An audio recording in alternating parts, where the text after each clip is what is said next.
my name is Amelia, and in this video, I'm going to demonstrate how to optimize a three-stock portfolio using Markowitz Portfolio Optimization. So this graph here, it represents the efficient frontier. Each point on the graph, it represents a different combination of the stocks. The horizontal axis here shows the portfolio risk, typically measured by the standard deviation or variance, while the vertical axis, it shows the portfolio's expected return.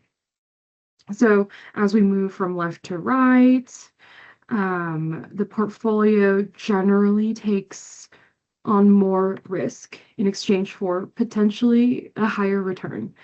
The portfolio along the upper boundary here, they provide the highest expected return available at each risk level.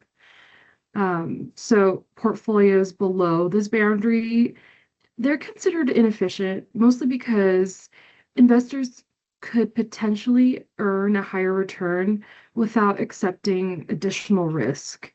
So anyway, this optimization process helps identify these efficient portfolios. And depending on the investor's objective, the model can either maximize expected return while keeping risk within a specified limit, or minimize risk while meeting a required level of return. All right, so let's kind of put this into practice here.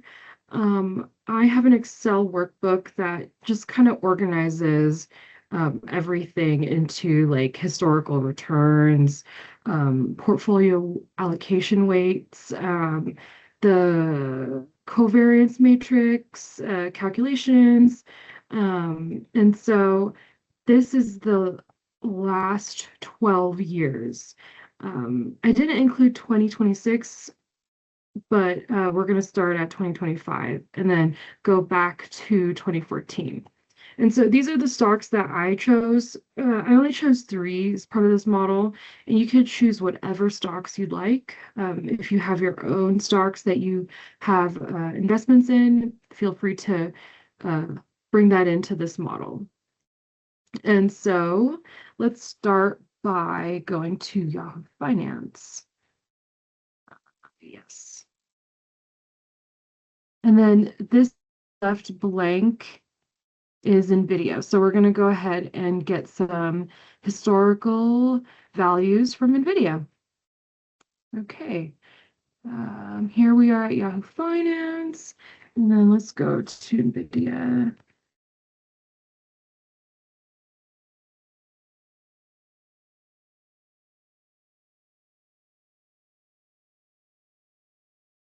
Let's go down to historical data. And then monthly, that's the largest. And so I'm going to actually go ahead and I'm going to do 2013 to 2026. Done. All right, and so because we don't have the premium version where we can just download this, I'm going to go ahead and just highlight everything, and we're going to copy, and then I'm going to go ahead and open a new Excel just to demonstrate this. Okay, so while this is highlighted, we're going to do Control G. We're going to do Special, Blanks. Okay, right click, delete entire row. Okay, so that takes care of all of the rows with dividends. Now we're going to go ahead and highlight the date. Sort from oldest to newest. Sort. Okay, perfect. And then we're going to go ahead and highlight this top column, press filter.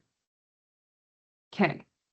Now, as you click on that arrow, that down arrow, go ahead and just do search all December.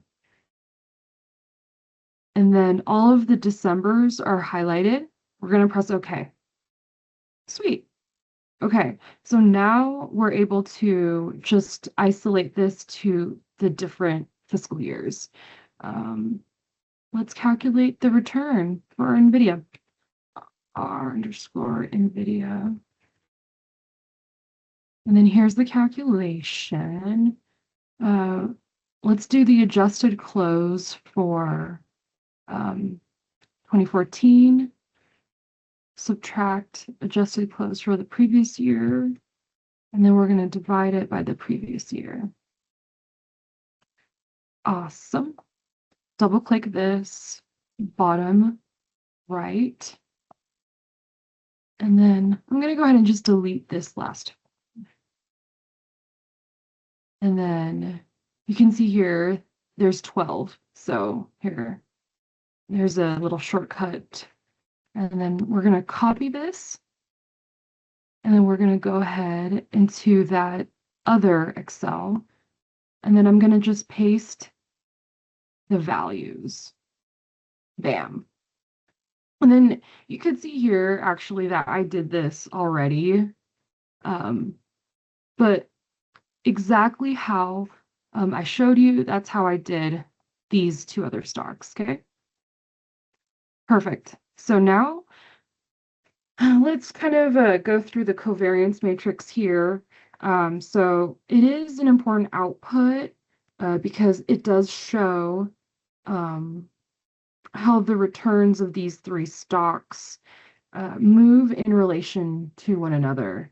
And we're actually adding this T-bill, this bond here as a benchmark, just to kind of show you. T-bills are normally really stable here, and so that doesn't change.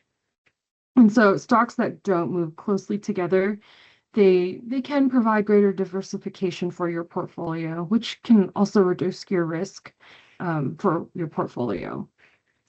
Okay, so now we're going to go ahead and just play around with Solver. And the first thing we're going to do is we're going to maximize this return right here. You can see there's this equation that's already in there. So we're going to go ahead and maximize the return by changing the weights of the different stocks here. Okay. So let's go to data. Let's go to Solver. And then we're going to set our objective to, as I mentioned earlier, we're going to maximize this portfolio return. Let's hit that cell, maximize. And then we're going to change these variable cells, which is this. Perfect. Okay, and so some of the constraints that we're going to add is we're going to make sure that this equals 1. Perfect. And then another constraint is this portfolio variance. Let's add. Okay, so we're going to hit that cell. We're going to make this less than or equal to, I mean, right now it's set at 0.008. So let's just put 0.006 just to show you, just to illustrate. Okay, so that's it. We're going to go ahead and hit solve and then press OK. And then you can see here that these values changed. And then here you can see that this is the maximum return that we're going to get in our portfolio with this amount of risk. All right. And then for the next exercise, what I want to show you is we're going to go ahead and do this optimal weight.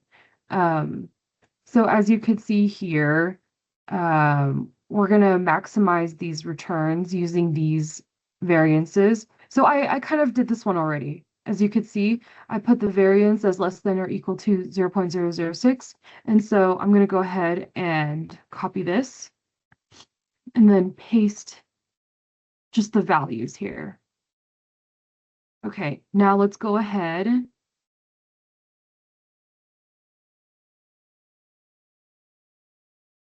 Yeah, now let's go ahead and do solver and change this to 0.008. Okay, so we're going to press OK. Then we're going to solve this, and then we're going to press OK. And then you can see right here, a little bit higher risk makes it so that there's a little bit higher return. So that's pretty cool. Let's go ahead and copy this. And then paste just the values. Okay, and so for the second part, we're going to do something a little bit different. Okay, so here is the portfolio variance, which basically is our portfolio risk. So we're going to actually go ahead and minimize that. So let's hit solver again, and then we're going to set our objective instead of the portfolio return. Let's go ahead and set the objective to the portfolio variance. And what we're going to do is we're actually going to try to minimize that by we're going to change this portfolio allocation weight. That's still going to be the same, but this one, let's go ahead and change this. And our cell reference now becomes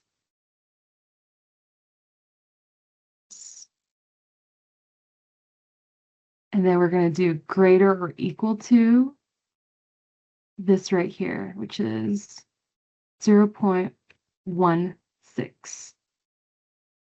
So basically, what this means is we're trying to have solver give us the weights for minimizing our risk given this amount of return.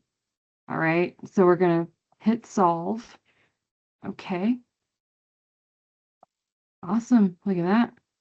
Let's copy that, paste, and then let's do this one now. A return of 0.23, which is a little bit crazy. We're going to see what happens just because if you look over here, here's our returns. Here's the mean return. So let's go ahead and go to solver. We're going to change this to 0.23. Okay, perfect. Hit solve and hit OK. Let's copy this and paste the values. Awesome. Well, would you look at that? If you kind of look here, GE Aerospace, Solver is telling me that I need to sell this essentially. And then we got to buy more bonds apparently. So I'm going to actually put this in red because these stocks were actually found using the Bonaparte Investment Philosophy Lab. And so I don't actually have this personally. I don't have any investments in this personally, but I just wanted to kind of use this as an illustration of how well certain apps can work in helping you choose the different stocks depending on like your risk tolerance, your investment philosophy, things like that. All right.